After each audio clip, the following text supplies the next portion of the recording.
차가운 가을 공기가 서울의 부촌인 평창동의 언덕을 감쌌다.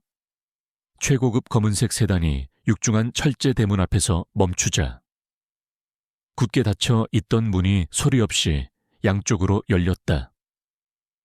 안으로 들어서는 차의 헤드라이트가 잘 가꾸어진 정원과 거대한 저택의 위압적인 실루엣을 잠시 비추었다.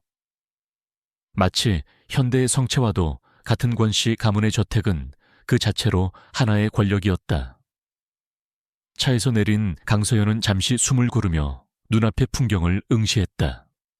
그녀의 얼굴에는 어떤 감정도 드러나 있지 않았지만 굳게 담은 입술이 내면의 긴장감을 암시하고 있었다. 그녀는 국내 최고의 재활 및 특수간호 분야 전문가로 알려져 있었다. 수많은 VIP 환자들을 담당해왔지만 이번 의뢰는 차원이 달랐다. 진성그룹의 총수, 권진우 회장, 대한민국 경제를 움직이는 거물이 의문의 사고 이후 식물인간 상태에 빠졌고 그의 곁을 지키는 것이 서연에게 주어진 임무였다. 그녀의 경력에 정점이 될 수도 혹은 벗어날 수 없는 족쇄가 될 수도 있는 일이었다. 저택의 현관문이 열리고 중년의 집사가 그녀를 맞이했다. 그의 표정은 정중했지만 눈빛은 날카롭게 그녀를 훑고 있었다. 집사의 안내를 받아 안으로 들어서자 거대한 로비의 대리석 바닥이 그녀의 구두 소리를 차갑게 반사했다. 높은 천장에는 거대한 샹들리에가 걸려 있었지만 그 빛은 따스함보다는 공간의 광활함과 공허함을 더욱 강조할 뿐이었다. 집안은 숨 막힐 듯한 정적으로 가득 차 있었다. 마치 모든 소음과 활기가 이 거대한 저택의 위험 앞에 압살당한 듯했다. 서연은 전문적인 시선으로 주변을 살폈다. 모든 것이 완벽하게 정돈되어 있었지만 사람의 온기는 전혀 느껴지지 않는 잘 만들어진 박물관과도 같은 공간이었다. 회장님의 상태에 대한 모든 자료는 이미 전달받으셨을 겁니다. 주치의인 김 박사님과 저희 쪽 변호사가 모든 법적 절차를 마무리했습니다. 강서연 씨는 오늘부터 오직 회장님의 회복에만 집중해 주시면 됩니다. 집사의 목소리는 낮고 건조했다. 그는 서연을 단순한 간호사가 아닌 고용된 하나의 부품처럼 대하고 있었다. 서연은 그저 가볍게 고개를 끄덕였다. 그녀는 이런 종류의 다우에 익숙했다. 중요한 것은 말이 아니라 자신의 실력으로 증명하는 것이었다. 그녀의 시선은 로비 2층으로 이어지는 거대한 계단으로 향했다. 권진우 회장은 저 위 어딘가에 있을 것이다. 그때 계단 위에서 또 다른 발소리가 들려왔다. 서연과 집사의 시선이 동시에 그곳으로 향했다. 잘 빠진 수트를 입은 젊은 남자가 난간에 기댄 채 그들을 내려다보고 있었다. 날카로운 눈매와 오만함이 깃든 표정. 그는 진성그룹의 실질적인 후계자이자 현재 회장 직무대행을 맡고 있는 권태민이었다. 그는 권진우 회장의 조카였지만 야망과 능력 면에서는 친아들보다 더 회장의 신임을 얻고 있었다는 소문이 파다했다. 그의 눈빛이 서연에게 고정되었다. 마치 값비싼 물건의 흠을 찾으려는 듯 집요하고 차가운 시선이었다. 권태민이 천천히 계단을 내려왔다. 그의 구두 소리는 집사의 것보다 더 크고 자신감에 차 있었다. 그는 서연의 바로 앞에 멈춰 서서 위아래로 그녀를 훑어보았다. 당신이 강서연 씨인가? 서류상으로는 국내 최고라고 하더군.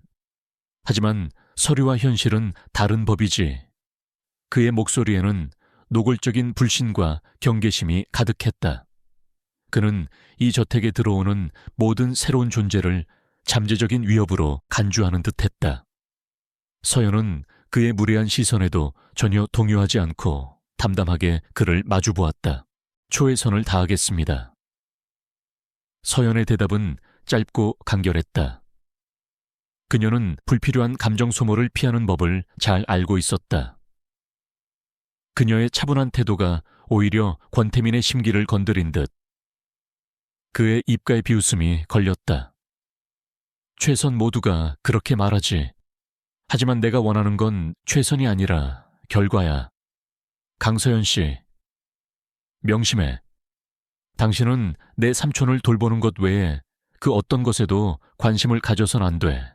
이 집의 모든 것, 들리는 것, 보이는 것, 전부 당신과는 무관한 일이라는 뜻이야. 그것은 경고이자 협박이었다.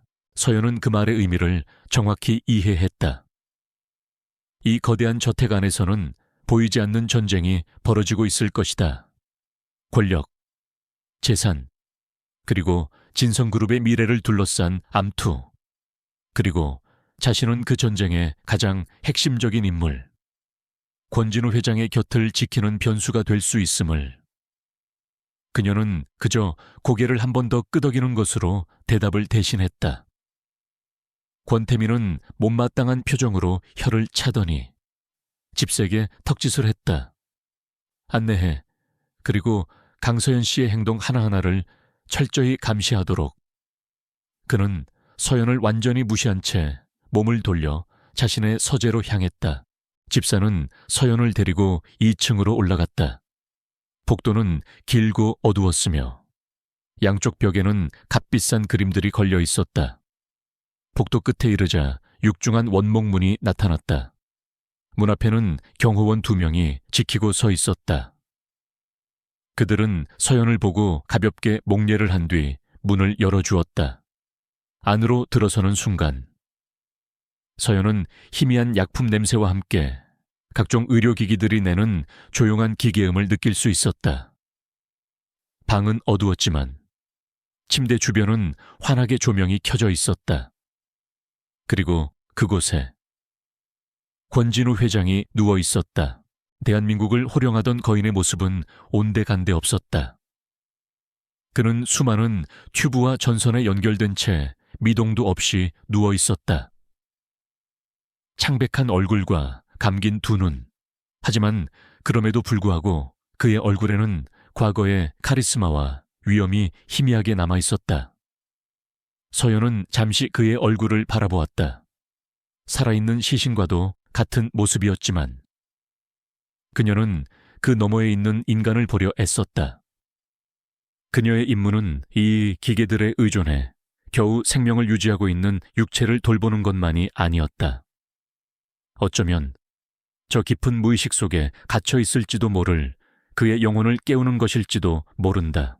서연은 전문적인 태도로 돌아와 차트를 확인하고 주치의가 남긴 인수인계 사항을 꼼꼼히 체크했다. 방 안의 모든 의료기기 수치를 확인하고 그의 상태를 직접 살폈다.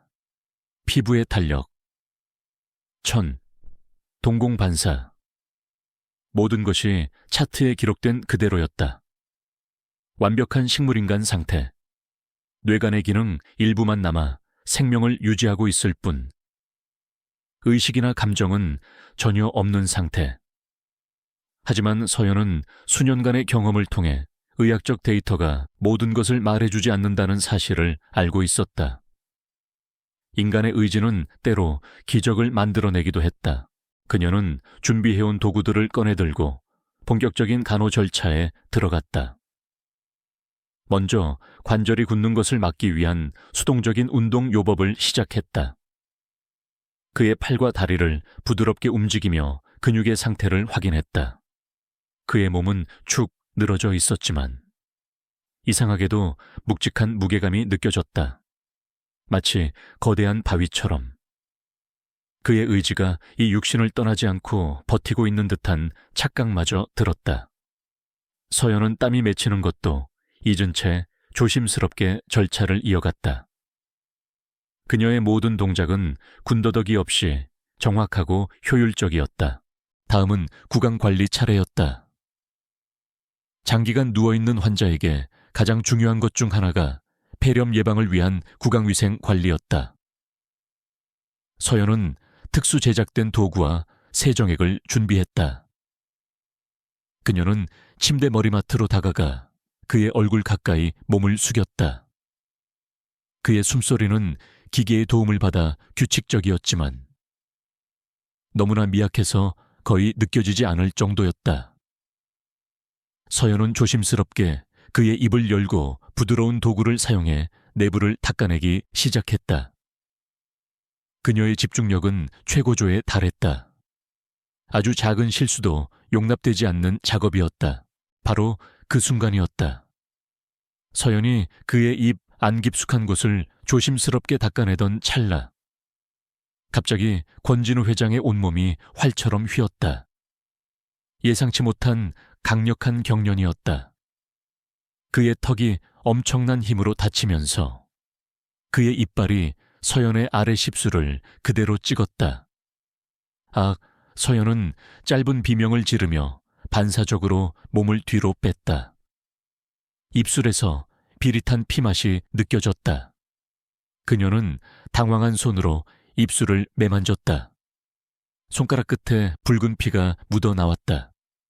통증과 함께 밀려온 것은 엄청난 충격과 혼란이었다. 그녀의 눈이 경련을 일으키고 있는 권진우 회장에게 향했다. 그의 몸은 잠시 격렬하게 떨리더니 이내 다시 축 늘어졌다. 방 안의 의료기기들이 일제히 경고음을 울리기 시작했다. 심박수와 혈압이 급격하게 치솟고 있었다. 서연은 자신의 상처는 생각할 겨를도 없이 즉시 응급처치에 들어갔다.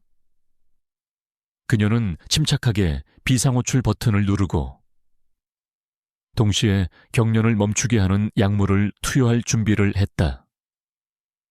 그녀의 머릿속은 복잡하게 얽혔다. 단순한 반사적인 경련이었을까 아니면 무언가 다른 의미가 있는 것일까? 문이 벌컥 열리고 주치의와 경호원들이 들이닥쳤다. 그들은 경고음을 내는 기계들과 허둥지둥 움직이는 서연, 그리고 그녀의 입술에 맺힌 핏방울을 보고 경악했다. 주치의가 빠르게 환자의 상태를 살피는 동안 경호원 하나의 시선이 서연에게 의심스럽게 고정되었다. 무슨 일입니까? 대체 무슨 짓을 한 겁니까? 그의 목소리에는 적대감이 가득했다. 서연은 숨을 헐떡이며 상황을 설명하려 했지만 입술의 통증 때문에 말이 제대로 나오지 않았다. 그녀의 머릿속에는 오직 하나의 생각만이 맴돌았다. 식물인간 상태의 환자가 그런 강력한 힘으로 턱을 닫았다는 것, 그리고 그 타이밍이 너무나도 절묘했다는 것, 그것은 단순한 사고가 아닐지도 모른다는 불길한 예감. 서연은 피가 묻은 손가락으로 자신의 아래 십술을 다시 한번 매만졌다. 작지만 깊은 상처. 권진우 회장이 그녀에게 남긴 첫 번째 흔적이었다. 그것은 고요한 저택에 파문을 일으킬 충격적인 사건의 시작이었다. 그녀는 직감했다. 이 저택에서 그녀의 임무는 단순히 환자를 돌보는 것에서 끝나지 않을 것임을, 자신의 목숨을 건 거대한 진실 게임이 이제 막 시작되었음을 말이다. 권태민이 폭풍처럼 방으로 들어선 것은 주치의인 김 박사가 겨우 권진우 회장의 상태를 안정시킨 직후였다. 그의 날카로운 시선은 요란하게 울리는 경고음이 잦아든 의료기기들을 스쳐지나 피가 먹기 시작한 자신의 입술을 손등으로 닦아내고 있는 강서연에게 정확히 꽂혔다. 그의 미간이 좁혀졌고 그 안에는 의심과 경멸이 뒤섞인 불쾌한 감정이 노골적으로 드러났다. 그는 마치 범죄 현장을 목격한 검사처럼 성큼성큼 서연에게 다가왔다. 이게 다 무슨 소란이지. 그리고 당신 입술은 또 왜 그 모양이야. 그의 목소리는 분노로 낮게 깔려 있었다. 주치의인 김 박사가 다급하게 그를 막아서며 상황을 설명하려 했다. 전무님, 그게 회장님께서 갑작스러운 발작 증세를 보이셨습니다. 강 선생이 구강 관리를 하던 중에 일어난 일입니다. 의료적으로는 드물지만 충분히 발생 가능한. 하지만 권태민은 그의 말을 손짓 하나로 잘라버렸다. 그의 눈은 오직 서연만을 향하고 있었다. 그는 전문가의 소견 따위에는 관심이 없었다. 발작 삼촌은 지난 6개월간 미동도 없었어. 그런데 당신이 온 첫날, 당신이 삼촌의 얼굴에 손을 댄 바로 그 순간에 발작을 일으켰다고. 이게 우연이라고 생각해. 권태민은 서연의 턱을 붙잡고 그녀의 얼굴을 자신 쪽으로 억지로 돌렸다. 그의 소나기 힘은 폭력적이었다. 말해봐.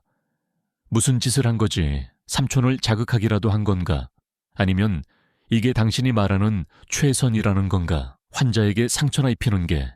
그의 모든 단어는 비수처럼 날아와 서연의 전문가적 자존심을 핥히었다. 서연은 그의 손을 차갑게 뿌리쳤다. 그녀의 눈빛은 흔들리지 않았다. 저는 규정된 절차에 따라 제 임무를 수행하고 있었습니다. 발작은 예기치 못하게 일어났고 제 상처는 그 과정에서 발생한 사고일 뿐입니다. 지금 중요한 것은 제 상처가 아니라 회장님의 상태 변화를 정밀하게 분석하는 것입니다.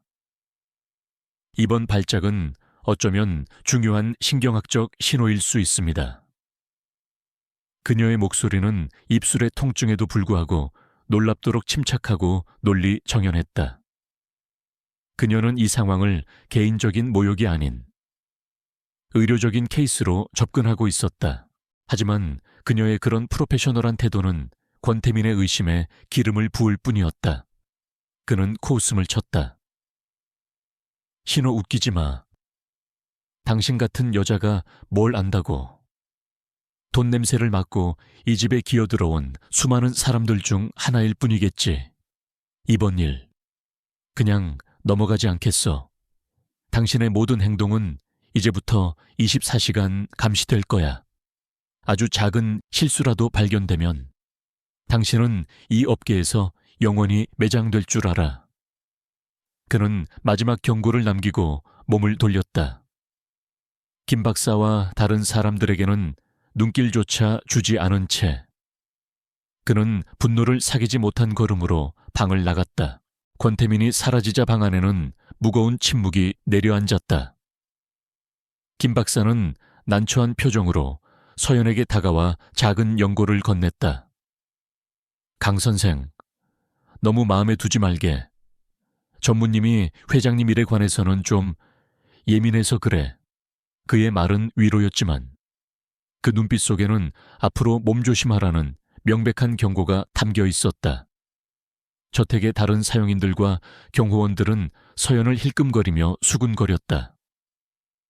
그들의 시선 속에는 더 이상 전문가에 대한 존중이 없었다. 그녀는 이제 문제를 일으킨 신입, 전무의 눈 밖에 난 위험인물일 뿐이었다. 그날 이후 서연을 향한 보이지 않는 압박과 감시가 시작되었다. 그녀가 회장의 방에 들어갈 때마다 경호원들의 시선이 더욱 집요해졌고 식사를 하러 식당에 내려가면 사용인들은 약속이라도 한 듯 입을 다물고 그녀를 외면했다. 복도를 지날 때면 등 뒤에서 소공어리는 소리가 들려왔다. 저 여자래. 첫날부터 사고 쳤다는. 얼굴에 상처를 일부러 만들어서 동정심이라도 사려는 걸까?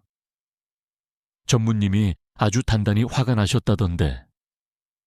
곧 쫓겨나지 않겠어. 소문은 꼬리에 꼬리를 물고 퍼져나가며 서연을 고립시켰다. 서연은 자신에게 할당된 작은 방에서 스스로 입술의 상처를 치료했다. 거울에 비친 자신의 얼굴을 보며 그녀는 그날의 순간을 몇 번이고 되짚었다. 권태민의 말처럼 정말 단순한 사고였을까? 아니면 자신의 직감처럼. 그것은 깊은 어둠 속에서 보낸 필사적인 구조 신호였을까? 그녀는 눈을 감고 권진우 회장의 얼굴을 떠올렸다. 경련이 일어나기 직전, 아주 찰나의 순간, 그의 눈꺼풀이 미세하게 떨렸던 것 같은 느낌.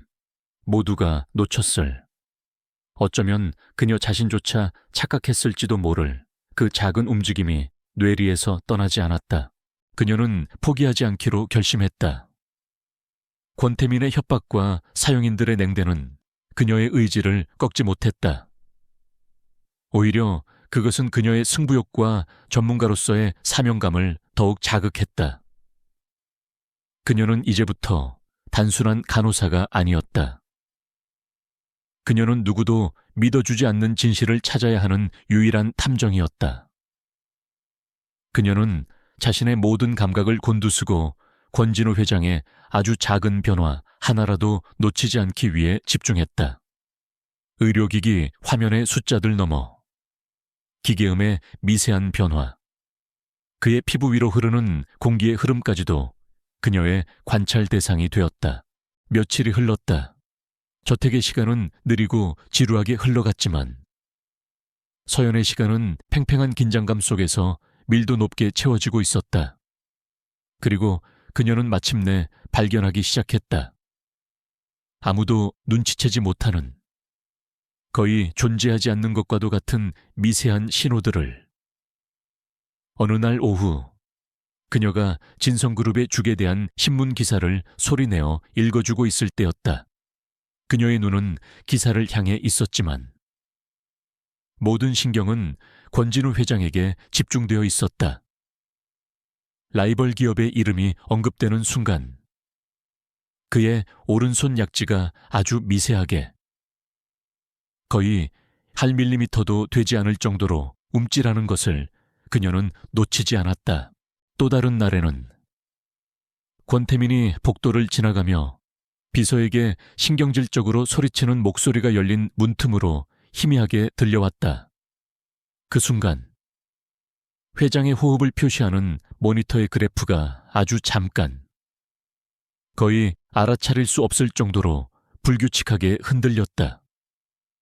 그것은 통계적으로는 아무런 의미도 없는 노이즈에 불과했지만 서연에게는 분명한 의미를 가진 데이터였다. 그녀는 아무에게도 알리지 않고 자신만의 비밀 기록을 시작했다. 날짜, 시간, 주변 상황, 그리고 그에 따른 회장의 반응. 그녀의 수첩은 점차 누구도 해독할 수 없는 암호 같은 기록들로 채워져 갔다. 그녀의 행동은 더욱 대담해졌다. 그녀는 의도적으로 다양한 자극을 주기 시작했다. 그가 좋아했다는 클래식 음악을 들려주기도 하고, 과거 진성그룹의 성공적인 프로젝트에 대한 보고서를 읽어주기도 했다. 반응은 언제나 미미했다. 때로는 아무런 반응이 없는 날도 있었다. 하지만 서연은 조급해하지 않았다. 그것은 마치 깊은 바다에 낚싯줄을 들이우고 아주 작은 입질을 기다리는 낚시꾼의 심정과도 같았다. 그녀는 권진우라는 거대한 바다 깊은 곳에 그의 의식이 여전히 살아있음을 확신하고 있었다. 그러던 어느 늦은 밤이었다. 저택의 모든 사람들이 잠든 시간. 서연은 여느 때처럼 회장의 상태를 마지막으로 확인하고 있었다. 방 안에는 오직 조용한 기계음과 그녀의 숨소리만이 가득했다. 그녀는 문득 자신의 상처가 거의 아물어가는 입술을 매만졌다. 그리고 자신도 모르게 나지막이 속삭였다. 회장님, 그날 저를 해치려던 게 아니었다면 혹시 제게 무언가 신호를 보내려 하셨던 건가요? 그것은 대답을 기대하지 않은 혼잣말에 가까웠다. 그녀는 자조적인 미소를 지으며 몸을 돌려 방을 나가려 했다. 바로 그 순간 그녀의 등 뒤에서 아주 작은 소리가 들렸다. 흐느끼는 소리 같기도 하고 무언가 목에 걸린 것 같은 소리. 서연은 심장이 멎는 듯한 기분으로 천천히 뒤를 돌아보았다. 그리고 그녀는 보았다. 굳게 감겨있던 권진우 회장의 눈가에서 한 줄기 눈물이 천천히 흘러내려 관잔 오리를 적시는 것을. 그것은 기계가 만들어낸 것도 무의식적인 생리현상도 아니었다. 그 눈물 속에는 깊은 슬픔과 절망, 그리고 간절한 무언가가 담겨있는 듯했다. 서연은 숨을 죽인 채 그 광경을 바라보았다. 모든 의심이 확신으로 바뀌는 순간이었다. 그는 저 안에 살아있다. 그리고 그는 그녀에게 도움을 요청하고 있었다. 권진우 회장의 눈에서 흐른 한 줄기 눈물은 강서연의 세상에 조용한 폭탄처럼 터졌다. 그 순간 그녀를 둘러싸고 있던 의심과 불확실성의 안개가 걷히고 모든 것이 수정처럼 명확해졌다. 그는 살아있다. 저 육신이라는 감옥 안에 갇혀 있을 뿐이다. 그리고 그날의 상처는 사고가 아니라 필사적인 외침이었다. 그녀는 조심스럽게 부드러운 거즈로 그의 눈가를 닦아냈다. 이 작은 흔적마저도 적들에게는 무기가 될 수 있다는 것을 알기에 완벽하게 증거를 인멸했다. 이제 그녀의 임무는 단순한 간호가 아니었다. 그의 유일한 목소리이자 보이지 않는 검이 되어야 했다. 서연의 태도는 겉으로는 변한 것이 없었지만 내면에서는 거대한 전환이 일어났다. 그녀의 모든 행동은 이제 이중의 의미를 지녔다. 환자를 돌보는 동시에 주변의 모든 것을 감시하고 분석하는 첩보원의 그것과 같았다.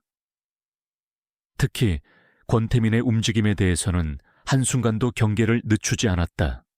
그가 회장의 방에 잠시 들를 때면 서연은 그의 시선이 어디에 머무는지, 그가 무심코 던지는 말 한마디에 어떤 의도가 숨어 있는지를 파악하려 애썼다.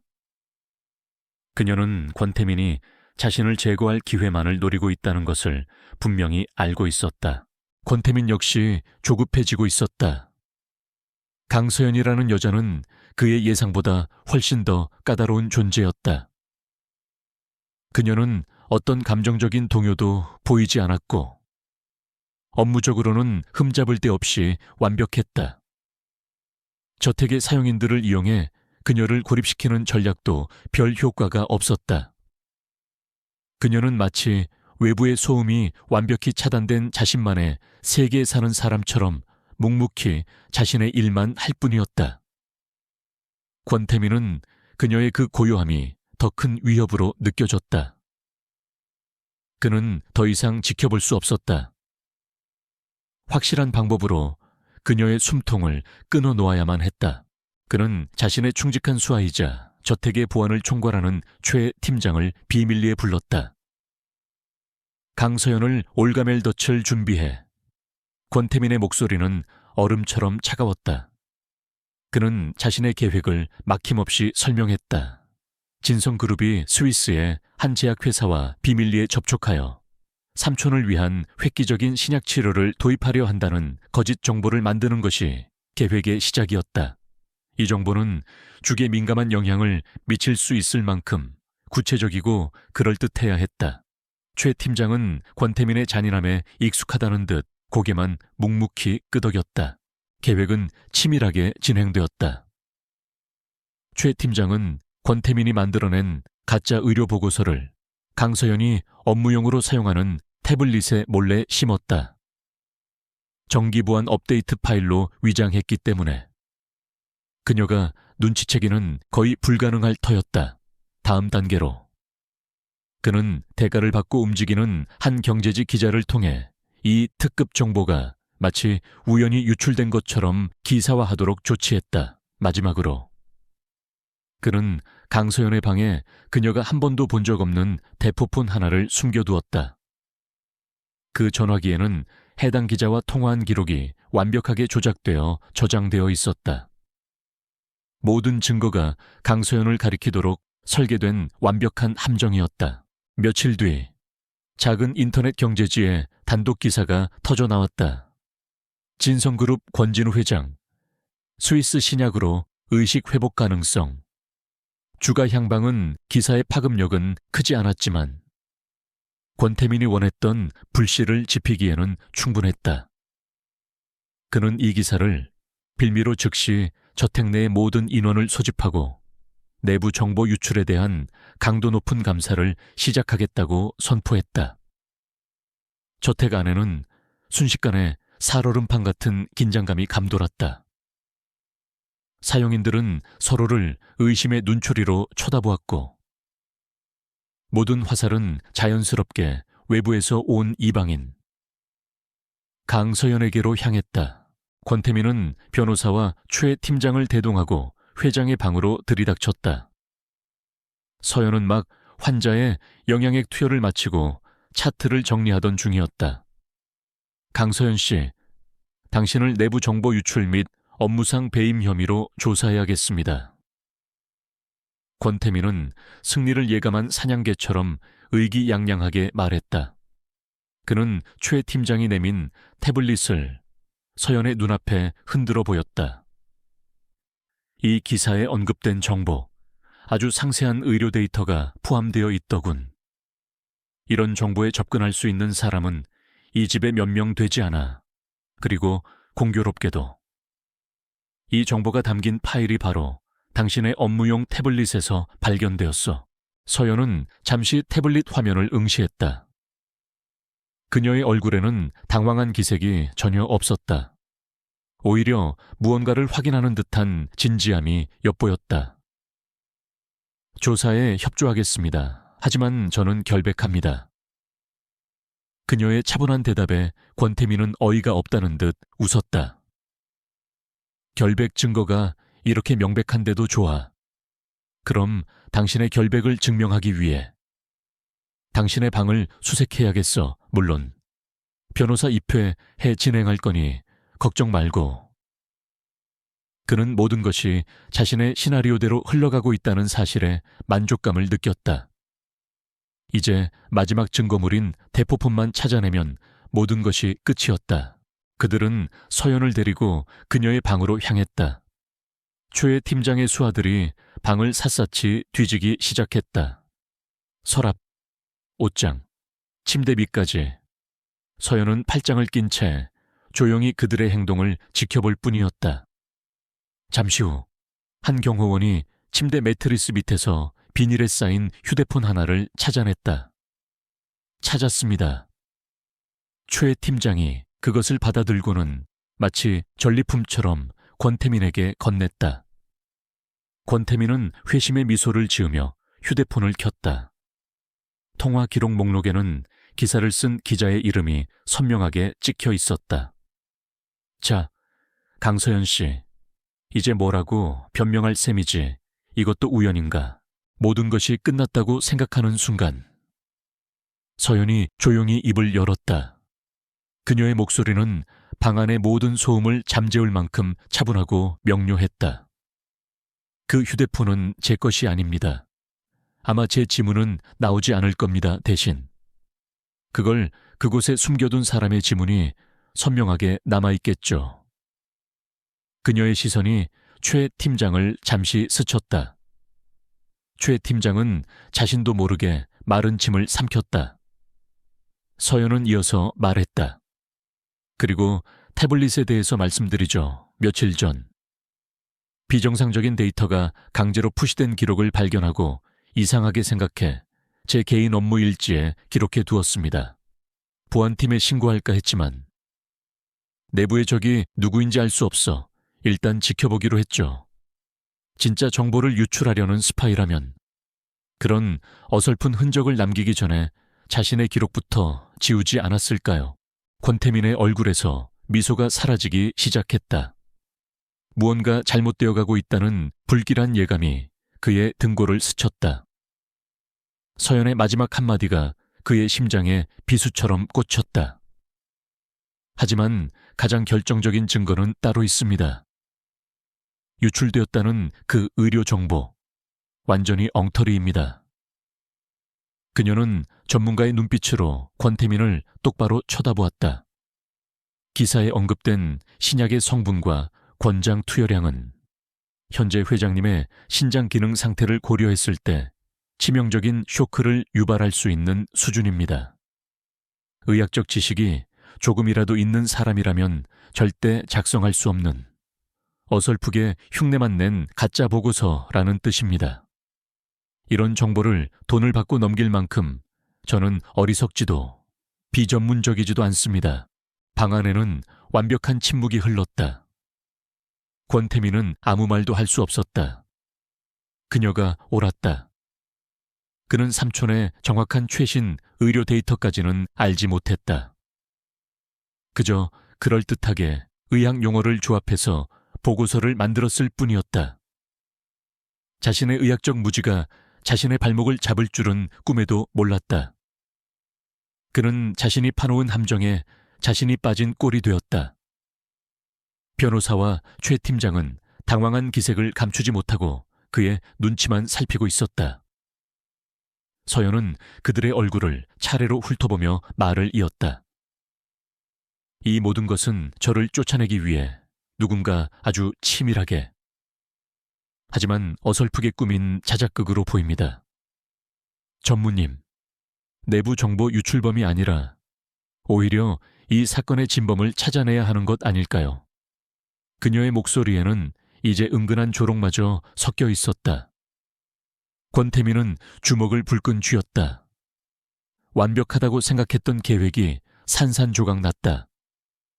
그는 이 자리에서 그녀를 당장 해고할 수도, 처벌할 수도 없게 되었다.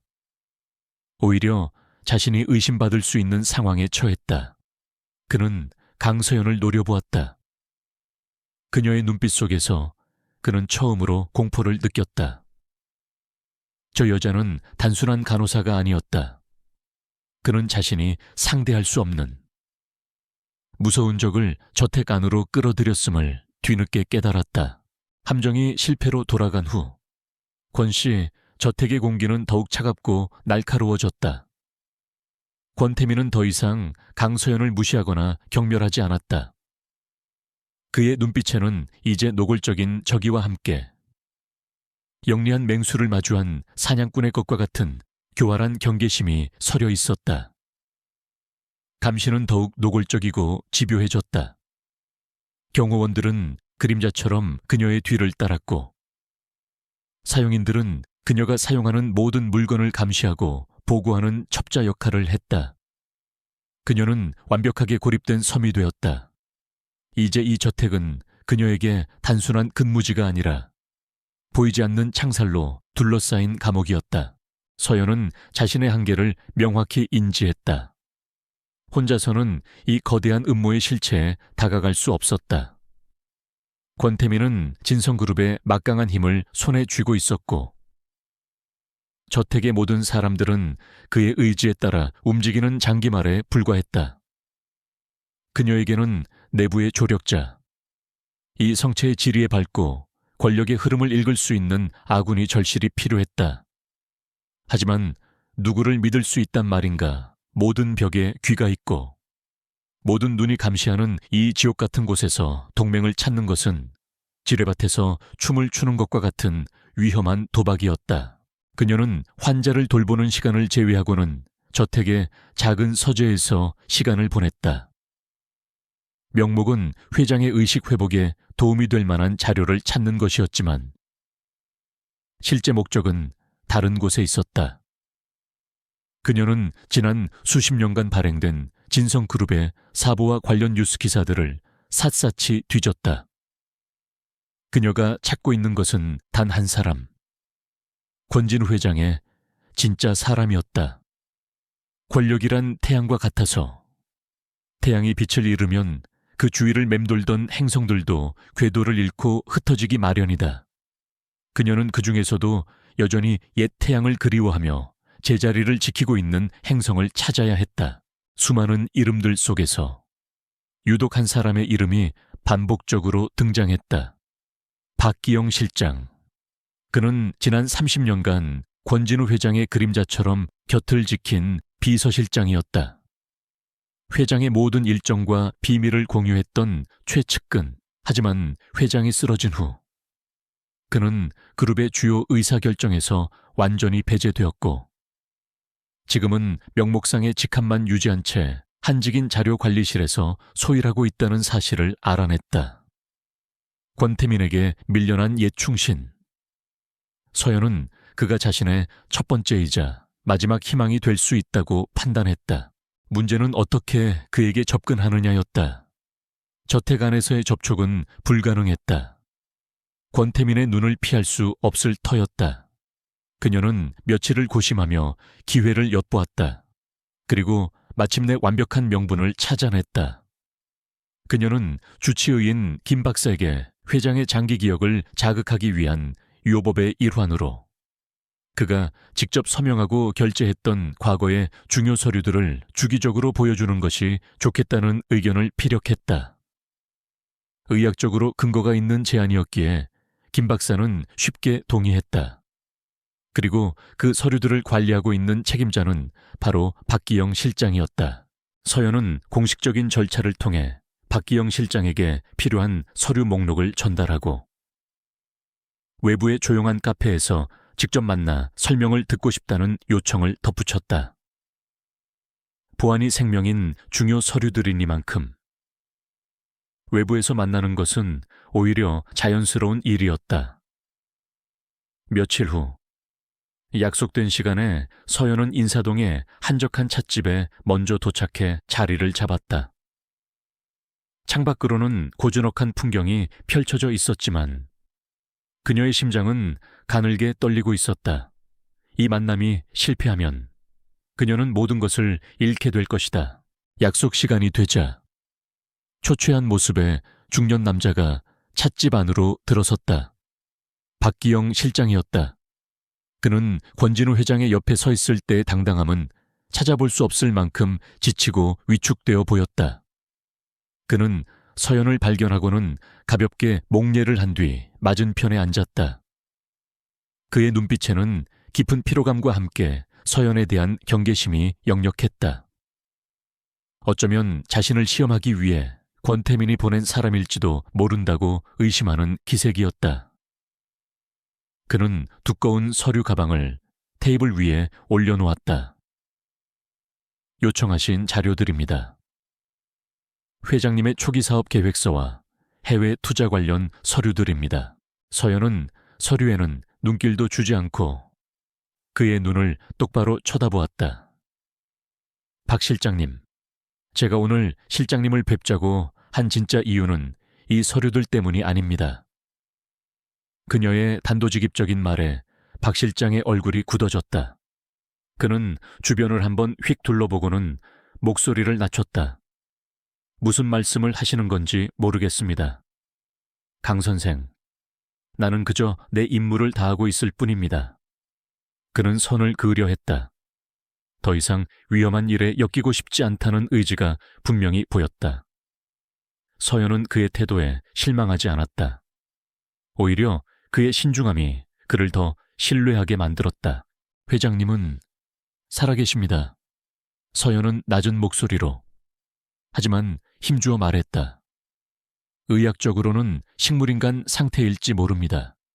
하지만 저는 압니다. 그분의 의식은 저 깊은 곳에 분명히 존재하고 있습니다. 그분은 모든 것을 듣고 느끼고 계십니다. 박 실장의 눈동자가 미세하게 흔들렸다. 그는 씁쓸한 미소를 지었다. 강 선생, 회장님을 위하는 마음은 알겠지만 헛된 희망은 모두를 더 힘들게 할 뿐이요. 나도 지난 6개월간 매일같이 기적을 바랐지만 서연은 그의 말을 끊고 자신이 비밀리에 기록해온 수첩을 꺼내 그의 앞에 펼쳐 보였다.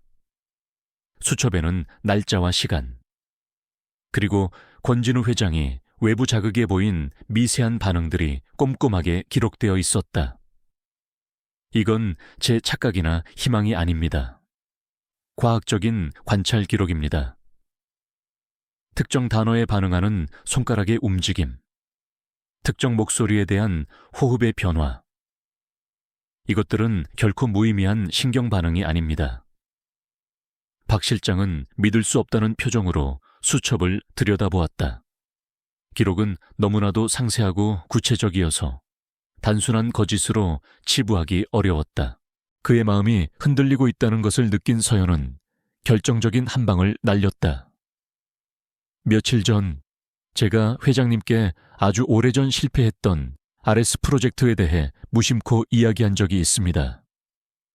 제가 알기로는 그 프로젝트는 회장님과 실장님 두 분만이 끝까지 추진했던 아주 아픈 손가락 같은 사업이었죠. 그 말을 듣는 순간 박 실장의 얼굴이 하얗게 질렸다. RS 프로젝트는 외부에는 거의 알려지지 않은 권진우 회장의 가장 쓰라린 실패 경험이었다. 그 이름을 언급하자 회장님의 심박수가 순간적으로 20이나 치솟았습니다. 모니터에 기록된 명백한 증거입니다. 어떻게 설명하시겠습니까? 박 실장은 할 말을 잃었다. 그것은 외부인은 절대 알 수 없는 두 사람만의 비밀과도 같은 이야기였다. 그의 머릿속이 복잡하게 얽혀 들어갔다.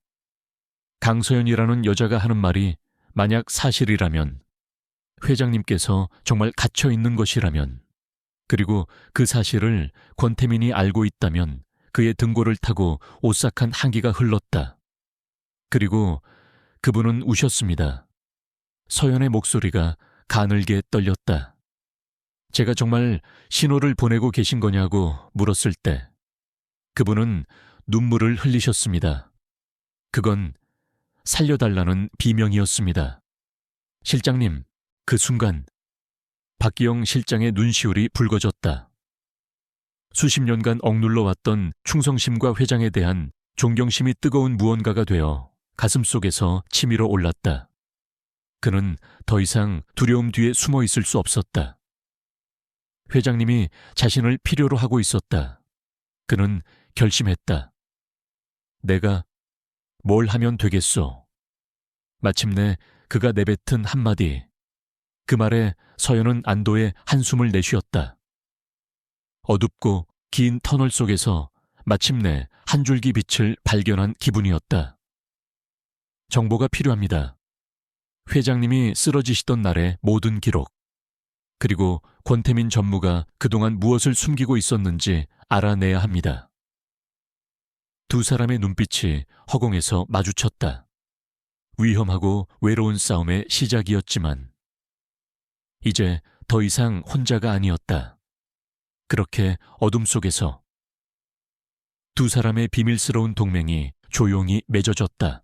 강서연과 박기영 실장의 비밀 동맹은 짙은 안개 속에서 등대 불빛을 찾는 것과 같은 위태로운 항해를 시작했다.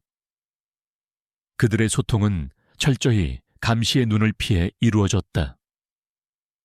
박 실장은 회장의 과거 서류를 전달한다는 명목으로 주기적으로 저택을 방문했고, 서류덤이 가장 깊숙한 곳에 자신이 찾아낸 정보들을 숨겨 서연에게 건넸다. 서연은 그가 떠난 뒤 한밤중에 모두가 잠든 틈을 타 그것들을 확인하고 자신의 분석을 담은 메모를 다음 서류 더미에 끼워 돌려주는 방식을 사용했다. 모든 접촉은 1초의 오차도 없이 계산된 연극과도 같았다.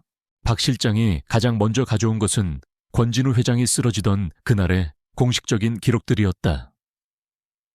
단순한 교통사고로 알려진 사건의 경찰 보고서, 현장에 처음 도착했던 구급대원의 출동 일지, 그리고 진성그룹 소유의 병원 응급실 초기 진료 기록. 서연은 회장이 잠든 것을 확인한 뒤 자신의 작은 방에서 스탠드 불빛 하나에 의지한 채 서류들을 펼쳐 들었다. 종이에서는 오래된 먼지 냄새와 함께 6개월 전 그날의 비극이 희미하게 배어 나오는 듯했다. 경찰 보고서는 지극히 평범했다. 빗길에 미끄러진 차량이 가드레일을 들이받은 단독 사고, 운전사는 가벼운 타박상, 뒷좌석에 타고 있던 권진우 회장은 머리에 충격을 받고 의식을 잃었다는 내용이 전부였다. 특이점은 없었다. 하지만 서연의 날카로운 눈은 다음 서류, 구급대원의 출동 일지에서 첫 번째 작은 균열을 발견했다. 기록에 따르면 현장 도착 당시 회장의 혈압, 맥박 등 바이탈 사인은 두부 외상 환자치고는 놀라울 정도로 안정적이었다. 의식은 없었지만 생명 유지의 필수적인 기능들은 정상 범위에서 움직이고 있었다는 뜻이었다. 진짜 문제는 응급실 기록에서 발견되었다. 병원 도착 직후 그의 상태가 급격하게 악화되었다. 갑작스러운 저혈압 쇼크와 호흡 곤란, 응급실 의사는 지연성 뇌부종, 즉 머리에 충격을 받은 후 시간이 지나 뇌가 부어오르면서 생기는 합병증으로 판단하고 응급처치를 시행했다. 그 과정에서 그는 결국 깊은 코마 상태에 빠져 식물인간이 되었다.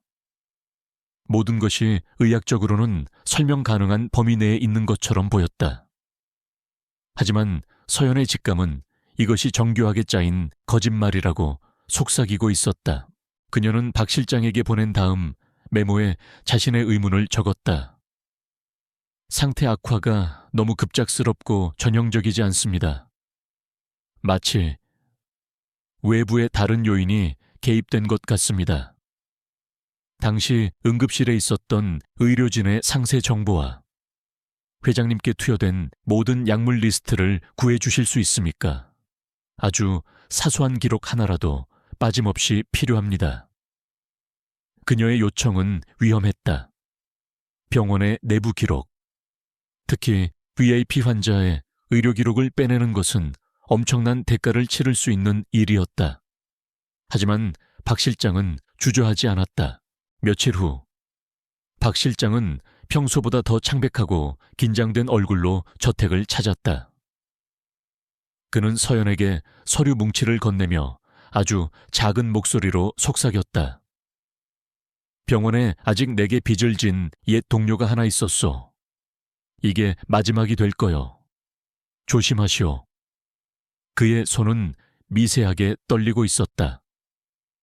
서연은 그가 감수했을 위험의 무게를 느끼며 고개를 끄덕였다. 그날 밤, 서연은 방문을 걸어 잠그고 박 실장이 목숨을 걸고 가져온 자료들을 분석하기 시작했다. 그리고 그 안에서 그녀는 마침내 악마의 흔적을 발견했다. 첫 번째는 당시 응급실 당직 의사였던 의사 이현석의 기록이었다. 그는 회장의 응급처치를 주도한 인물이었지만 사건이 있고 불과 한 달 뒤에 병원에 사표를 내고 가족들과 함께 갑자기 해외로 이민을 가버렸다. 전도유망한 외과 의사의 갑작스러운 퇴직과 이민, 그것은 너무나도 부자연스러운 행적이었다. 두 번째, 그리고 가장 결정적인 증거는 약물 투여 기록지에 있었다. 뇌압을 낮추기 위한 표준 약물인 만니톨이 투여된 기록 옆에 흘려쓴 글씨로 아주 작은 메모가 적혀 있었다. 다른 사람이라면 그냥 지나쳤을. 거의 판독이 불가능한 그 글씨를 서연의 눈은 놓치지 않았다. 그것은 특정 베타 차단제 약물의 약어로 보였다. 베타 차단제는 심박수와 혈압을 낮추는 약물이다. 두부 외상으로 뇌압이 상승하고 있는 환자에게 이 약물을 투여하는 것은 불에 기름을 붓는 것과 같은 치명적인 의료 과실이었다. 뇌로 가는 혈류를 급격히 감소시켜 회복 불가능한 뇌 손상을 유발할 수 있기 때문이었다. 누군가가 응급실의 혼란스러운 상황을 틈타 치료 약물에 이 독약을 섞어 투여했을 가능성이 명백했다. 모든 퍼즐 조각이 맞춰지는 순간 서연은 온몸에 소름이 돋는 것을 느꼈다. 이것은 단순한 사고가 아니었다. 처음부터 완벽하게 계획된 살인 미수였다. 교통사고는 그를 병원으로 데려오기 위한 위장이었고, 진짜 공격은 가장 안전해야 할 병원 안에서 의사의 가운을 입은 암살자에 의해 이루어진 것이었다. 권태민, 그의 얼굴이 떠올랐다. 이 모든 것을 계획하고 실행할 수 있는 사람은 그밖에 없었다. 그는 삼촌이 사고로 쓰러졌다고 세상과 가족을 속인 뒤 아무도 모르게 숨통을 끊어버리려 했던 것이다. 하지만 계획은 완벽하지 않았다. 권진우 회장은 죽지 않았다. 그는 의학적으로 설명할 수 없는 강인한 생명력으로 버텨냈다. 그리고 육신이라는 감옥에 갇힌 채 복수를 위한 기회를 기다리고 있었던 것이다. 서연은 무의식적으로 자신의 아래 십술에 남은 희미한 흉터를 매만졌다. 이제야 모든 것이 이해가 되었다. 그날의 경련, 그것은 단순한 발작이 아니었다. 그가 잠시나마 자신의 육체를 통제할 수 있었던 아주 짧은 순간, 그녀에게 필사적으로 남긴 다잉 메시지였다. 나는 갇혀 있다. 나를 죽이려는 자가 있다. 도와달라. 서연은 창밖에 짙은 어둠을 응시했다. 이제 이 싸움은 단순한 권력 다툼이 아니었다. 살인 미수 사건의 진실을 밝히고 거대한 악의 실체와 맞서 싸워야 하는 전쟁이었다. 그녀의 어깨를 짓누르는 진실의 무게는 너무나도 무거웠지만 그녀의 눈빛은 그 어느 때보다도 차갑고 단단하게 빛나고 있었다. 이제 그녀는 더 이상 망설이지 않을 것이다. 권진우 회장이 그녀에게 남긴 흔적은 이제 복수를 향한 낙인이 되었다. 그녀는 그의 검이 되어 이 거짓된 평화를 베어버릴 준비를 마쳤다. 살인 미수. 그 끔찍한 진실의 무게는 강서연과 박기영 실장의 어깨를 무겁게 짓눌렀다. 그들이 마주한 상대는 단순한 경영권 찬탈자가 아니었다. 자신의 야망을 위해서라면 친삼촌의 목숨마저 아무렇지 않게 끊어버리려 했던 인간의 탈을 쓴 악마였다. 이제 수세에 몰려 방어만 할 수는 없었다. 살아남고 진실을 밝히기 위해서는 그들 역시 이빨을 드러내고 싸워야만 했다. 방어에서 공격으로 전환해야 할 때가 온 것이다. 두 사람은 그들의 비밀 아지트가 된 찻집의 가장 구석진 자리에서 다시 마주 앉았다. 권 전무를 직접적으로 고발하는 것은 불가능합니다. 증거가 부족해요. 서연이 먼저 입을 열었다. 그녀의 목소리는 얼음처럼 차가웠지만 눈빛은 뜨거운 불꽃처럼 타오르고 있었다. 해외로 도피한 의사를 찾아내 증언을 확보한다 해도 권 전무는 꼬리 자르기를 할 겁니다. 모든 죄를 그 의사에게 뒤집어 씌우고 자신은 빠져나가겠죠. 우리에게 필요한 것은 그가 직접 범죄를 저지르는 빼도 박도 못할 증거입니다. 그녀의 분석은 냉철하고 정확했다. 그들은 권태민이라는 교활한 뱀의 목에 방울을 직접 달아야 했다. 박 실장은 깊은 한숨을 내쉬었다. 하지만 어떻게 그자는 이제 당신을 극도로 경계하고 있어.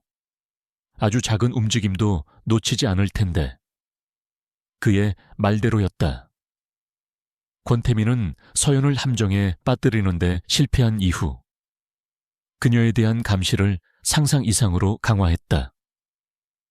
이제 그들은 권태민이라는 거대한 거미줄의 한가운데 갇힌 두 마리 나비와도 같은 신세였다. 서연은 잠시 생각에 잠기더니 이내 결심한 듯 입을 열었다. 바로 그 점을 역이용해야 합니다. 그의 그 오만함과 조급함을 그녀는 권태민이라는 인물을 완벽하게 분석하고 있었다. 그는 자신이 모든 것을 통제하고 있다고 믿는 오만한 인간이었다. 그리고 하루빨리 삼촌을 법적으로 식물인간으로 확정짓고 진성그룹의 완전한 주인이 되고 싶어 안달이 난 조급한 인간이기도 했다. 우리가 그를 잡을 수 있는 유일한 방법은 그가 스스로 덫으로 걸어 들어오게 만드는 겁니다. 그가 가장 원하는 것을 미끼로 던져서 말이죠. 그녀의 눈빛이 날카롭게 빛났다. 권 전무가 지금 가장 원하는 게 뭘까요? 실장님, 박 실장은 그녀의 의도를 즉시 알아차렸다. 그의 뇌리 속을 스치는 단 하나의 존재. 비자금.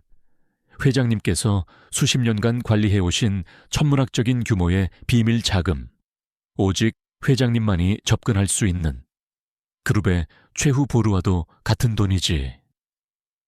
권태민은 그 존재를 어렴풋이 알고는 있었지만 정확한 규모나 접근 방법은 전혀 알지 못했다. 만약 그 돈을 손에 넣을 수만 있다면 그는 진성그룹을 완벽하게 장악하고도 남을 막강한 힘을 얻게 될 터였다. 그것은 그의 탐욕을 자극할 최고의 미끼였다. 계획의 윤곽이 잡히기 시작했다. 첫 단계는 진성그룹의 인위적인 위기를 조장하는 것이었다. 박 실장은 자신의 옛 인맥을 동원했다. 회계팀과 해외 전략팀에 남아있는, 여전히 권진우 회장에게 충성하는 몇 안 되는 인물들을 비밀리에 움직였다. 그들은 진성의 해외 자회사 중 하나가 심각한 부실 채권 문제에 직면해 있다는 가짜 정보를 신용평가기관에 교묘하게 흘렸다. 정보는 사실처럼 꾸며졌고 시장은 즉각적으로 반응했다. 진성그룹의 주가가 폭락하기 시작했고 재계에는 그룹의 유동성 위기설이 파다하게 퍼져나갔다. 권태민은 그야말로 불벼락을 맞았다. 그는 갑작스러운 위기 앞에 속수무책이었다. 이사들은 연일 그를 압박했고 투자자들의 항의 전화가 빗발쳤다. 액팅 회장으로서의 그의 경영 능력은 순식간에 시험대에 올랐다. 이 위기를 해결하지 못하면 그는 그룹 내에서 신임은 물론이고 자신의 자리마저 위태로워질 판이었다. 위기를 단번에 잠재울 수 있는 방법은 단 하나, 막대한 자금 투입. 그의 머릿속에는 자연스럽게 삼촌의 비밀 자금이 떠올랐다. 그는 그 돈을 찾아내야만 했다. 어떻게든 이제 두 번째 단계, 미끼를 던질 차례였다. 이것은 전적으로 서연의 역할이었다. 그녀는 일부러 저택 내에서 가장 입이 가벼운 하녀, 권태민의 첩자로 의심되는 인물 앞에서 동료 간호사와 통화하는 척 연기했다. 정말 이상해요. 요즘 회장님께서 옛날 금고 비밀번호 같은 숫자의 조합에 희미하게 반응을 보이시는 것 같아요. 손가락을 살짝 움직이신다니까요. 그녀의 연기는 너무나도 자연스러워서 엿듣고 있던 하녀는 의심 없이 그 정보를 권태민에게 그대로 보고했다. 탐욕과 조급함에 눈이 먼 권태민은 그 미끼를 덥석 물었다. 그는 강서연을 통해 삼촌에게서 비밀번호를 알아낼 수 있을지도 모른다는 희망을 품었다. 그는 회장의 방에 설치된 CCTV의 감시 수위를 최고로 높이고 도청 장치까지 추가로 설치했다. 서연과 의식 없는 삼촌 사이에서 오가는 아주 작은 신호 하나라도 포착하기 위해서였다. 그는 자신이 거미줄을 치고 먹이를 기다리는 거미라고 생각했지만 실상은 서연과 박 실장이 설계한 거대한 덫 안으로 스스로 걸어 들어가고 있는 먹잇감에 불과했다. 계획의 마지막 단계는 덫의 마무리였다. 박 실장은 권진우 회장의 서재 가장 깊숙한 곳에 그가 예전에 만들어 두었던 유산 프로토콜이라는 이름의 가짜 문서를 가져다 놓았다. 그 문서에는 비밀 자금에 접근하는 방법이 아주 복잡한 절차와 함께 적혀 있었다. 그리고 그 절차의 핵심은 회장 본인의 홍채와 지문인식, 그리고 음성 명령이 동시에 필요한 절대 뚫을 수 없는 보안 시스템을 통과하는 것이었다. 하지만 문서 말미에는 아주 작은 글씨로 예외 조항이 적혀 있었다. 회장이 의사표현 불가능 상태일 시 지정된 대리인이 특수 제작된 바이오 인식 위조 장치를 통해 권한을 승계할 수 있다. 그것이 바로 함정의 핵심이었다. 그런 장치는 세상에 존재하지 않았다. 하지만 절박한 권태민은 그것을 믿게 될 것이다. 그리고 그는 그 특수장치를 손에 넣기 위해 불법적인 경로를 통해서라도 전문가를 고용하려 들 것이다. 바로 그 불법적인 거래 현장 혹은 위조 장치를 사용해 시스템에 접근하려는 바로 그 순간을 덮치는 것이 그들의 최종 목표였다. 권태민이 자신의 탐욕을 위해 불법적인 행위를 저지르는 명백한 증거를 포착하는 것. 서연과 박 실장은 모든 준비를 마쳤다. 거대한 불을 지펴 단 한 마리의 여우를 잡으려는 위험천만한 계획. 실패하면 모든 것이 재가 되어 사라질 것이다. 하지만 그들은 물러설 곳이 없었다. 이제 체스판의 모든 말은 제자리에 놓였다. 상대가 스스로 파멸의 길로 걸어 들어올 차례만을 기다릴 뿐이었다. 시간은 덫을 놓은 사냥꾼의 심정으로 더디게 흘러갔다. 강소연과 박기영 실장이 설계한 가짜 위기는 완벽하게 작동하고 있었다. 연일 터져 나오는 부정적인 뉴스와 하락하는 주계 권태민은 그야말로 벼랑 끝에 몰린 쥐 신세였다. 그의 오만했던 얼굴에는 이제 초조함과 불안의 그늘이 짙게 드리워져 있었다. 그는 밤낮으로 재무팀을 닥달하고 저택 안에서는 신경질적으로 소리를 지르며 하인들을 들볶았다. 그의 모든 신경은 오직 단 하나, 강서연과 식물인간 상태인 삼촌에게로 향해 있었다. 서연은 권태민이 설치한 감시의 눈길을 피부로 느끼며 하루하루를 버텨냈다. 그녀는 자신의 모든 행동이 분석되고 있다는 것을 알았지만 평소와 다름없이 완벽한 간호사의 역할을 수행했다. 그녀의 침착함은 오히려 권태민을 더욱 애타게 만들었다. 그는 서연이 무언가를 알고 있을 것이라 확신했지만 그녀에게서는 어떤 틈도 찾아낼 수 없었다. 이 숨막히는 기다림은 그 자체로 또 하나의 전쟁이었다. 누가 먼저 평정심을 잃고 무너지느냐의 싸움. 서연은 권진우 회장의 곁을 지키며 묵묵히 때를 기다렸다. 그러던 어느 늦은 밤이었다. 밖에서는 장대비가 세차게 쏟아지고 있었고 이따금씩 번개가 밤하늘을 가르며 저택의 창문을 섬광으로 물들였다. 방 안에는 오직 회장의 생명유지 장치들이 내는 규칙적인 기계음과 서연의 조용한 숨소리만이 울리고 있었다.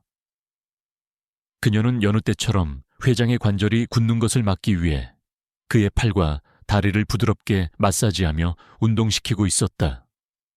밖의 폭풍우가 마치 세상의 종말처럼 느껴지는 기묘하게 고요하고도 긴장된 밤이었다. 그녀가 그의 손을 잡고 손가락 하나하나를 정성스럽게 마사지하던 바로 그 순간 아주 희미하지만 분명한 압력이 느껴졌다. 그녀의 손을 맞잡아 오는 듯한 미세한 힘. 서연은 순간 숨을 멈췄다. 자신의 착각일까 피로 때문에 생긴 환상일까. 그녀는 애써 태연한 척하며 마사지를 계속했다. 심장이 미친 듯이 뛰기 시작했다. 그리고 몇 초 뒤 다시 한번, 이번에는 조금 더 분명하게 그녀의 손을 살짝 쥐는 듯한 감각. 그것은 단순한 근육 경련이 아니었다. 그 안에는 명백한 의지가 담겨 있었다. 서연은 천천히 고개를 들어 그의 얼굴을 보았다. 그리고 그녀는 자신의 눈을 의심했다. 지난 몇 달간 단 한 번도 열린 적 없던 그의 눈꺼풀이 아주 조금씩 천천히 위로 올라가고 있었다. 마침내 완전히 드러난 그의 눈동자. 그것은 초점 없이 허공을 헤매는 의식 없는 환자의 눈이 아니었다. 깊고 어두운 심연과도 같은 그 눈동자는 놀랍게도 정확히 그녀를 향하고 있었다. 그 눈빛 속에는 수많은 감정이 소용돌이치고 있었다. 절망, 분노, 그리고 간절한 무언가. 그녀는 그의 눈을 마주한 채 얼어붙었다. 말로는 설명할 수 없는 강렬한 교감이 두 사람 사이에 흘렀다. 대한민국 경제를 호령하던 제왕의 카리스마가 쇠약해진 육신을 뚫고 나와 그녀를 압도했다. 생명 유지 장치의 수치들이 미세하게 변동하기 시작했다. 위험한 수준은 아니었지만 그의 뇌가 깨어나 활동하고 있다는 명백한 증거였다. 서연은 본능적으로 그의 눈이 향하는 방향을 따라 고개를 돌렸다. 그의 시선은 방구석의 CCTV를 잠시 향했다가 다시 그녀에게로 돌아왔다. 우리는 감시당하고 있다. 소리 없는 경고였다. 서연은 즉시 상황을 파악했다. 그녀는 최대한 자연스럽게 행동하며 재활치료를 계속하는 척했다. 회장님, 팔 운동 좀 더 하겠습니다. 불편하시면 눈을 깜빡여 주세요. 그녀는 권태민의 감시망을 속이기 위한 연기를 시작했다. 그리고 동시에 그와 소통할 수 있는 유일한 방법을 찾아냈다. 그녀는 나지막이 물었다. 아니면 아니요, 맞으면 예. 예라면 눈을 2번 깜빡여 주세요. 제 말이 들리십니까? 잠시 후 그의 눈꺼풀이 천천히 그리고 분명하게 2번 깜빡였다. 서연의 온몸에 전율이 흘렀다. 그녀는 계속해서 재활 운동을 하는 척하며 입모양만으로 질문을 던졌다. 위험한 상황입니까? 2번의 깜빡임. 권태민입니까? 다시 2번의 깜빡임. 그녀의 예상이 모두 맞았다. 그는 모든 것을 알고 있었다. 이제 가장 중요한 것을 물어야 했다. 제가 뭘 하면 될까요? 그의 눈동자가 힘겹게 움직이기 시작했다. 그의 시선은 그녀를 떠나 방 한쪽 벽을 가득 채우고 있는 거대한 마호가니 책장을 향했다. 그리고 다시 그녀에게로. 그녀는 그의 의도를 알아차리고 책장 쪽으로 천천히 다가갔다. 청소를 하는 척, 먼지를 털어내는 신용을 했다. 그의 시선은 책장의 3번째 칸. 그 중에서도 가장 오른쪽에 꽂혀 있는 낡은 가죽책 한 권에 고정되어 있었다. 손자병법. 서연은 등 뒤에서 느껴지는 카메라의 시선을 애써 무시하며 책을 꺼내 들었다. 하지만 책 안에는 아무것도 없었다. 그의 눈에 실망과 초조함의 빛이 스쳤다. 그가 안간힘을 쓰자 목에서 희미한 신음소리가 새어나왔다. 그리고 그녀의 손을 잡고 있던 그의 손가락 하나가 힘겹게 아래를 가리켰다. 책 안이 아니라 그 뒤였다. 결정적인 기회는 야간 순찰을 위해 다른 간호사가 잠시 교대를 들어왔을 때 찾아왔다. 서연은 단 몇 분의 자유시간을 얻었다. 그녀는 다시 회장의 방으로 몰래 들어가 박 실장이 미리 알려준 방법대로 책장 근처 CCTV 렌즈에 작은 고출력 자석을 붙여 일시적으로 화면을 교란시켰다. 그리고 떨리는 손으로 손자병법 책을 꺼낸 뒤 그 뒷공간을 더듬었다. 손끝에 나무 패널의 미세한 틈이 느껴졌다. 손톱을 이용해 조심스럽게 그것을 열자 안쪽에 작은 공간이 드러났다. 벨벳 천에 고이 쌓인 작고 독특한 모양의 열쇠 하나가 그곳에 있었다. 서연은 심장이 터질 듯한 것을 느끼며 열쇠를 재빨리 챙기고 나무 패널을 원상태로 되돌려 놓았다. 그리고 자석을 떼어내자 CCTV는 다시 정상적으로 작동하기 시작했다. 모든 것은 단 10초 만에 일어난 일이었다. 그녀가 침대 쪽을 돌아보았을 때 회장의 눈은 다시 깊은 어둠 속에 잠겨 있었다. 그 짧은 각성은 그에게 남은 모든 에너지를 소진시킨 듯 했다. 하지만 그 강렬했던 교감은 진짜였다. 서연은 유니폼 주머니 속에서 차갑게 빛나는 열쇠를 움켜쥐었다. 이것은 그들이 준비한 계획과는 차원이 다른 회장 자신이 직접 그녀에게 건넨 비장의 카드였다. 이제 이 싸움은 단순히 정의를 위한 것이 아니었다. 어둠 속에 갇힌 한 남자의 마지막 신뢰와 희망에 보답하기 위한 그녀 자신의 전쟁이 되었다. 권태민이 소집한 긴급 이사회 당일 진성그룹 본사 빌딩의 최상층에는 강철 같은 긴장감이 감돌았다. 권태민은 자신이 파놓은 가짜 위기라는 함정에 스스로 빠져 허우적대면서 동시에 강서연을 통해 삼촌의 비밀 자금 암호를 알아낼 수 있다는 마지막 희망에 모든 것을 걸고 있었다. 그는 이사회의 동의를 얻어 삼촌을 법적으로 완전한 금치산자로 만들고 자신이 모든 권한을 합법적으로 승계받으려는 최후의 수를 던진 것이었다. 오늘 이 자리에서 모든 것이 결정될 터였다. 이사회 시작 몇 시간 전, 강서연과 박기영 실장은 한 시중은행의 지하 VIP 금고 앞에 서 있었다. 권진우 회장이 목숨을 걸고 그녀에게 건넨 열쇠가 마침내 그 목적을 드러내는 순간이었다.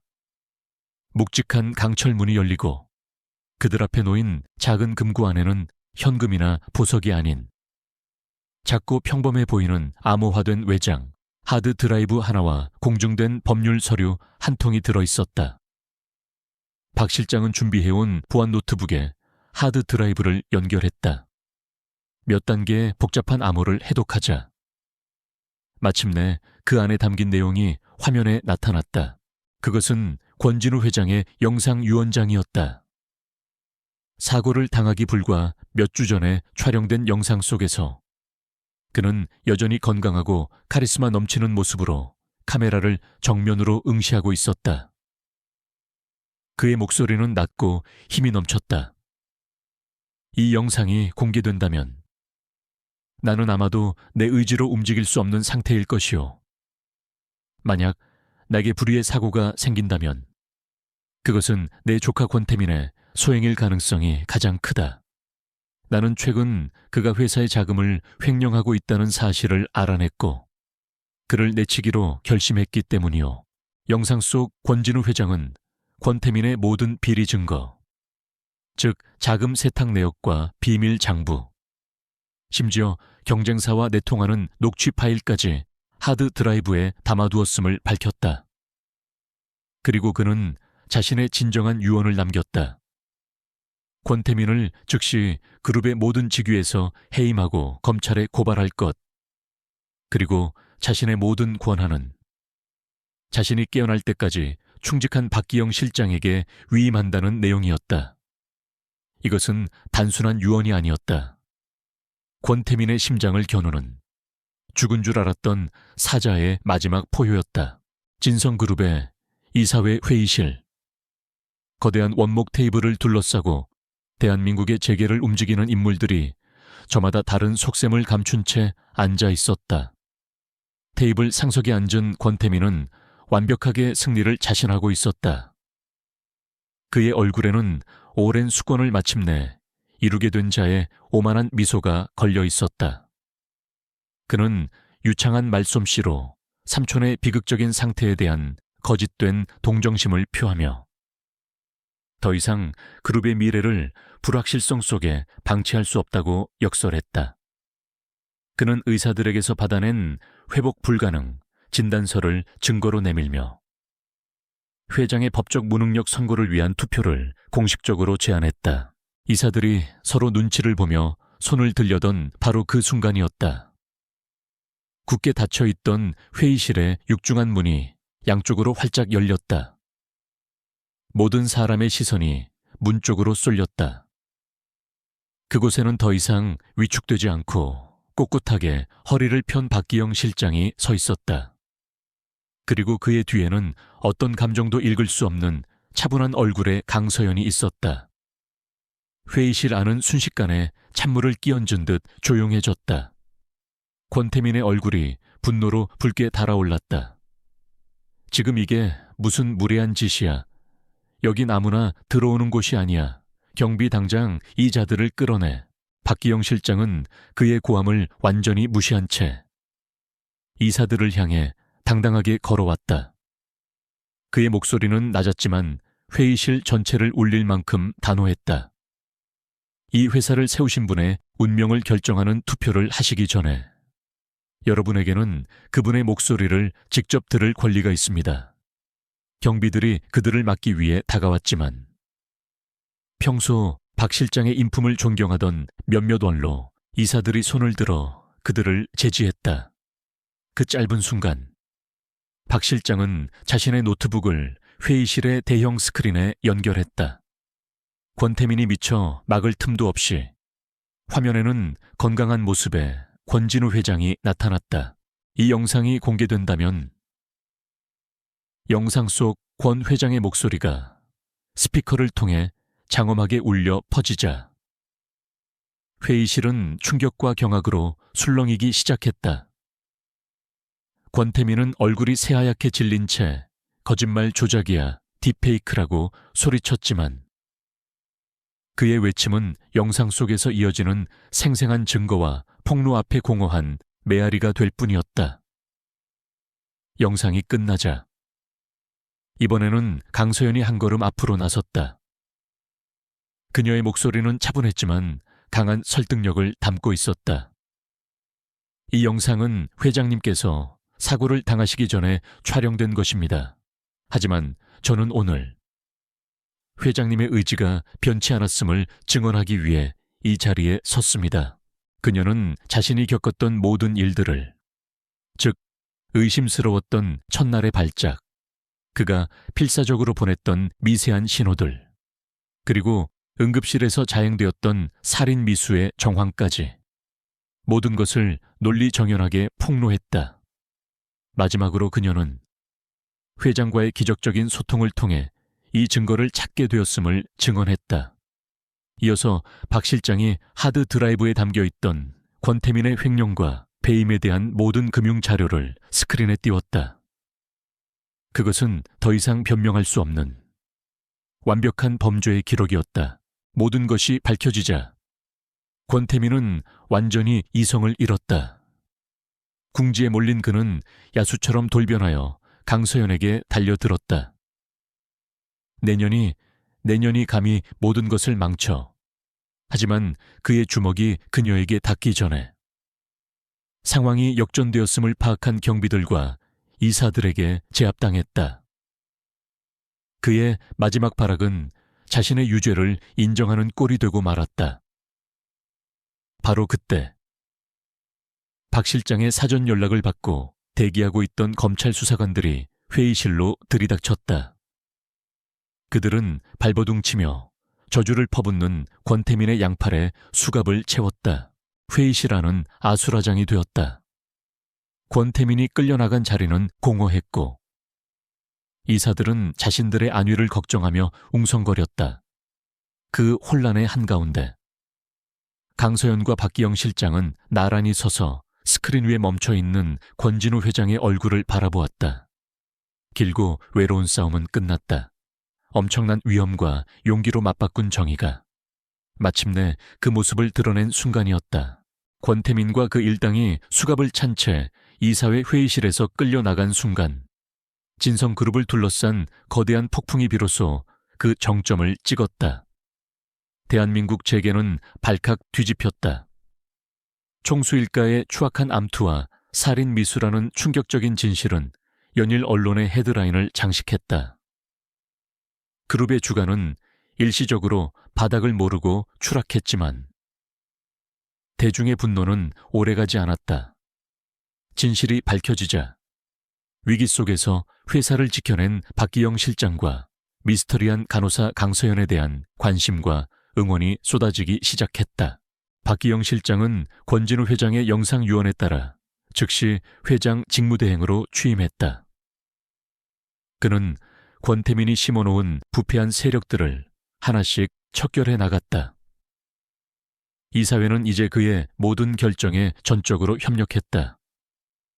목숨을 부지한 것만으로도 다행이라고 생각하는 그들에게 다른 선택지는 없었다. 수십 년간 권진우 회장의 그림자로 살아온 박 실장의 저력은 상상 이상이었다.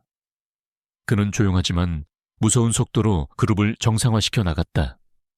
폭풍이 지나간 자리에 더디지만 단단한 새로운 질서가 세워지고 있었다. 기업의 세계가 격동에 휩싸여 있는 동안 세상의 소음이 차단된 권씨 저택의 병실 안에서는 또 다른 기적이 조용히 시작되고 있었다. 마치 자신의 복수가 이루어진 것을 안다는 듯이 권진우 회장의 상태가 눈에 띄게 호전되기 시작한 것이다. 처음에는 눈을 뜨고 있는 시간이 길어지는 정도였지만 며칠 뒤에는 의사들의 눈을 의심하게 만드는 일이 벌어졌다. 그의 손가락이 그리고 발가락이 아주 미세하지만 분명한 의지를 가지고 움직이기 시작했다. 그것은 단순한 반사신경의 작용이 아니었다. 새롭게 구성된 최고의 의료진은 이 현상을 100만 분의 1의 기적이라고 불렀다. 하지만 강서연은 알고 있었다. 이것은 기적이 아니라 강철 같은 한 남자의 불굴의 의지가 마침내 육신이라는 감옥의 벽을 부수기 시작한 것이라고. 그녀는 이제 그의 유일한 간호사이자 가장 중요한 재활치료 파트너가 되었다. 그녀는 그의 곁을 한시도 떠나지 않고 그가 다시 자신의 몸을 통제할 수 있도록 헌신적으로 도왔다. 그 과정은 고통스럽고 더딘 싸움의 연속이었다. 물리치료 시간. 거대한 몸을 움직이지 못하는 좌절감에 그가 야수처럼 으르렁거릴 때면 서연은 그의 눈을 똑바로 보며 나지막이 말했다. 하실 수 있습니다. 회장님께서는 이미 죽음과의 싸움에서 이기셨습니다. 이건 아무것도 아닙니다. 그녀의 차분하지만 단단한 목소리는 그에게 이상한 힘을 주었다. 그는 이를 악물고 고통을 견디며 어린아이가 걸음마를 배우듯 자신의 근육을 하나씩 깨워나갔다. 그의 몸은 여전히 쇠약했지만 눈빛만은 과거의 제왕으로 돌아와 있었다. 몇 주가 지나 그는 마침내 입을 열었다. 언어치료사의 도움을 받아 단어를 내뱉는 연습을 하던 중 그는 모든 사람을 물리치고 서연과 단둘이 남았다. 그리고 아주 힘겹게 한 글자 한 글자 힘을 주어 첫 마디를 내뱉었다. 그것은 회사도 아들도 아니었다. 강서연. 자신의 이름을 부르는 그의 거친 목소리를 듣는 순간 서연은 자신도 모르게 눈시울이 뜨거워지는 것을 느꼈다. 그동안 억눌러왔던 모든 감정이 한꺼번에 북받쳐 오르는 듯했다. 그녀는 황급히 고개를 돌려 눈물을 감췄다. 그날 이후 그들의 관계는 미묘하게 변하기 시작했다. 권력의 균형추가 서서히 원래의 자리로 돌아가고 있었다. 그는 더 이상 무력한 환자가 아니었고 그녀는 더 이상 그의 모든 것을 통제하는 의료인이 아니었다. 그는 이제 휠체어에 앉아 서류를 검토하고 박 실장에게 날카로운 지시를 내리기 시작했다. 서연은 그의 곁에서 여전히 건강 상태를 체크했지만 예전처럼 일방적인 관계는 아니었다. 그는 이제 그녀를 단순한 간호사가 아닌 동등한 인격체 혹은 그 이상으로 바라보고 있었다. 그의 시선은 집요할 정도로 그녀에게 머물렀다. 그는 그녀의 모든 것을, 그녀의 말투, 표정, 사소한 습관까지도 기억하려는 듯이 관찰했다. 그 눈빛 속에는 감사함 이상의 무언가가 담겨 있었다. 존경, 감탄, 그리고 그 자신도 아직 정에 내리지 못하는 낯선 감정의 씨앗. 서연은 그런 그의 시선이 부담스러우면서도 심장이 이유 없이 두근거리는 것을 느꼈다. 그녀는 대한민국 최고의 거물, 권진우라는 남자를 환자가 아닌 한 명의 남성으로 마주하고 있었다. 어느 날 저녁, 힘든 재활치료를 마친 그가 휠체어에 앉아 창밖의 정원을 말없이 바라보고 있었다. 그동안 그들은 그날의 사건에 대해 의식적으로 언급을 피해왔다. 하지만 그 침묵이 깨질 시간이 온 것이었다. 그가 천천히 자신의 치아를 혀로 쓸어본 뒤 서연을 돌아보았다.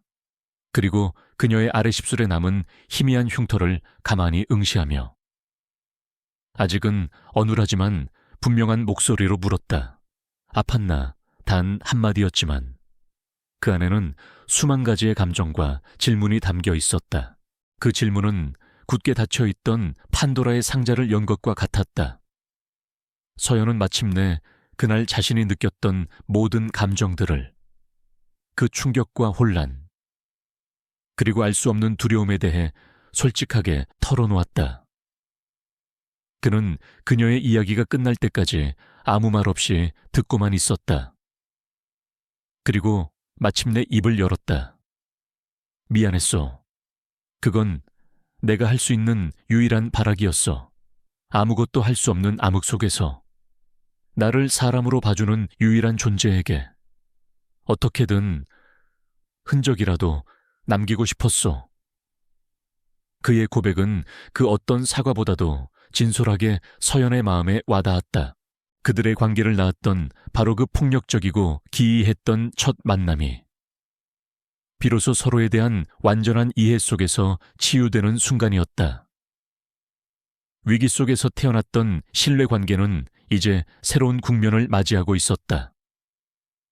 서연은 더 이상 그에게서 환자의 모습을 보지 않았다.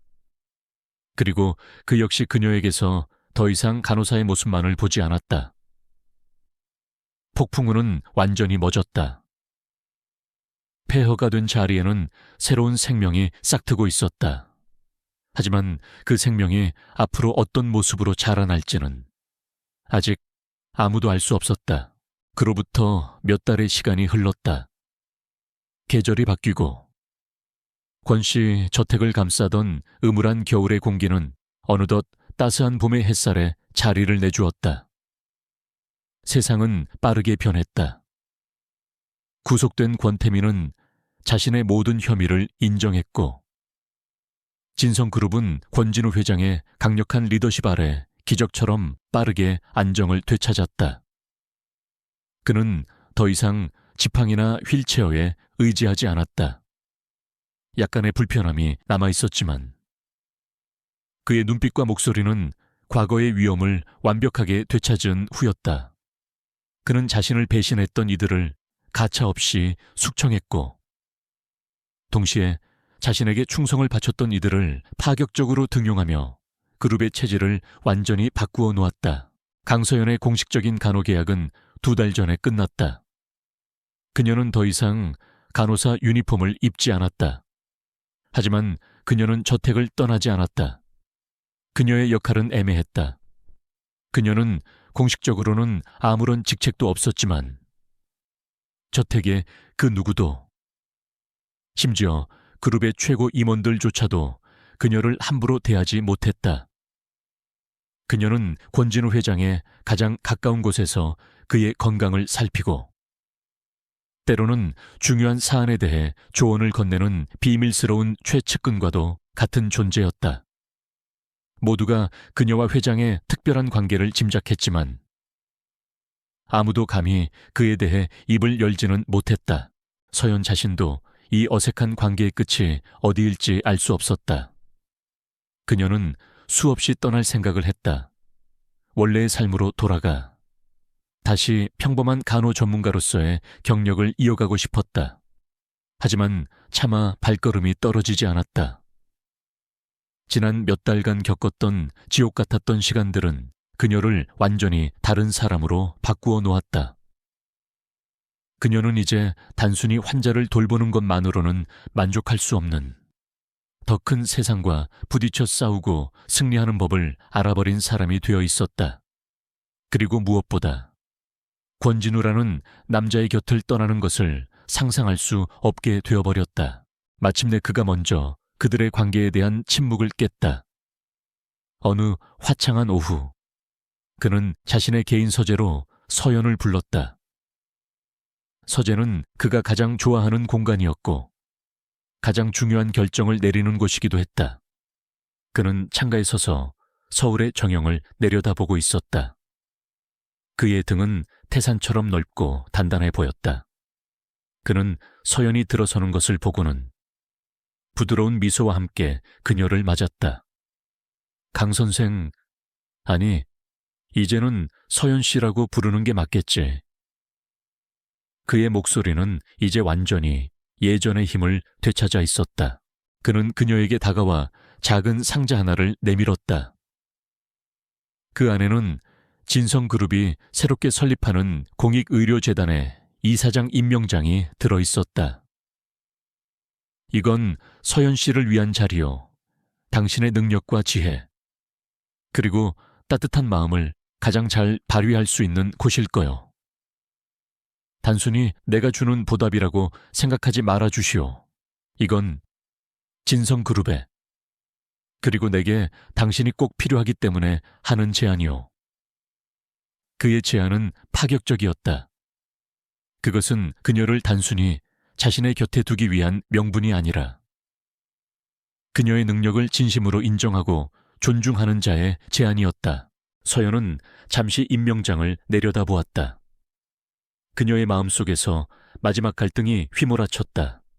이 제안을 받아들이는 순간 그녀는 다시는 과거의 평범한 삶으로 돌아갈 수 없을 것이다. 권진우라는 거대한 태양의 궤도 안으로 완전히 편입되는 것을 의미했다. 하지만 그녀는 두렵지 않았다. 오히려 가슴이 뛰었다. 이것이 바로 자신이 원하던 삶이라는 것을 깨달았다. 감사합니다. 회장님, 하지만 조건이 있습니다. 그녀는 당돌하게 그의 눈을 마주 보았다.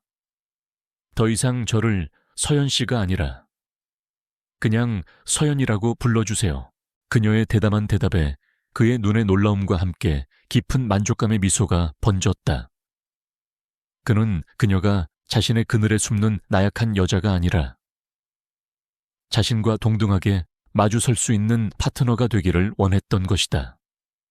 그는 천천히 그녀에게 한 걸음 더 다가섰다. 그리고 그의 크고 따뜻한 손이 그녀의 뺨을 부드럽게 감쌌다. 그의 시선은 이제 그룹의 총수가 아닌 한 남자의 그것이 되어 그녀를 향하고 있었다. 내 제안은 이걸로 끝이 아니오. 그의 목소리가 한층 더 낮아졌다. 지난 몇 달간 생각해봤소. 내 인생에서 당신이 없었던 시간을, 그리고 앞으로 당신이 없을 시간을 둘 다 상상하고 싶지 않더군.